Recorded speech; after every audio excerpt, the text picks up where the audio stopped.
Hiya naman kayo sa inyong kapwa Pilipino. Binastos pa nila ako. What is the law and what Pakinggan ng proceeds of the illegal drug trade ng Duterte.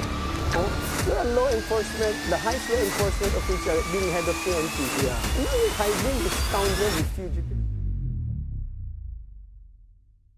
Nangyari man na martial law. Kunwari magsabi si Pangulong Marcos na martial law. I'll declare martial law.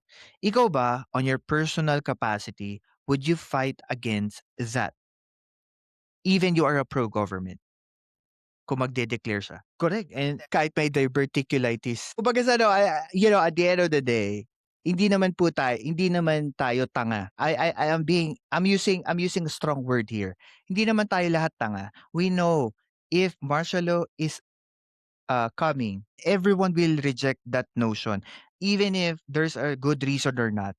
Even ipaglalaban ko yung karapatan ng bawat Pilipino kung totoong merong martial law or mag-a-announce si Marcos ng martial law. Because the point of the matter is, our country have a freedom of expression. Po pwedeng kilin mo ang karapatan ng kahit sino na magsalita, mag-express ng kanilang saloobin just because ayaw mo yon. Tulad na nangyayari ngayon sa China. And I think we're going to our last part ng podcast natin because this is hindi naman po ito talaga malaking issue. Pag-usapan lang po namin to ni Boss Dens kanina. Siguro wala pa isang oras namin tong na brainstorm. Ito nag-live na kami. Kaya a short lang. I think another I think last question na lang din for you, Boss Dens. Do you see any reason at the moment? Maybe flood control scandal would be a biggest part for the government to declare a martial law. Considering kung ano yung sinabi ni Congressman Leviste. Correct.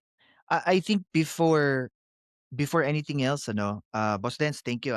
Alam kong biglaan na naman to. Pero sabi ko nga sa lahat ng mga nanonood, you are one of our, wag na natin sabihin political analyst. Sabihin na lang natin, resident Philcaster. Alam na nila yung kung ano ibig sabihin. O, kumbaga sa doktor, lagi ka na nandito. Hindi ka na umuuwi, hindi ka na naliligo. Ayan, kaya marami pang tsaka marami pang panahon na makikita niyo po si Boss Dens dito sa channel natin and he will share his analysis at saka reaction about current issues sa ating politics. And also, again guys, don't forget to follow us on TikTok, Spotify, YouTube, and Facebook para po ma-follow nyo ang Philcast.